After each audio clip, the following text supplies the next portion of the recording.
Hello everyone, welcome to Online Help Guide. Today in this video, I'm going to show you how to change ringtone on Telegram.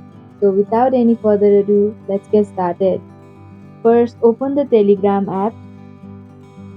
Now click on the three horizontal lines on the top left corner. Here you can see the settings option. Click on it.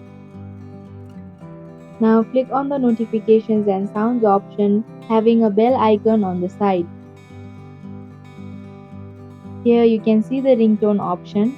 Click on it. In order to select your ringtone, you will be given with various options to choose from.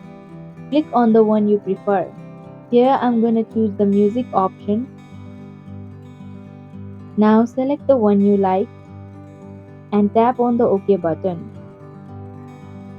And that is how you can change your ringtone on Telegram. Thank you for watching Online Help Guide. Hope this video was helpful. If it was, then hit the like button and comment down if you have any questions or feedback. Also, if you are new to our channel, subscribe and hit the bell icon so that you don't miss our upcoming videos.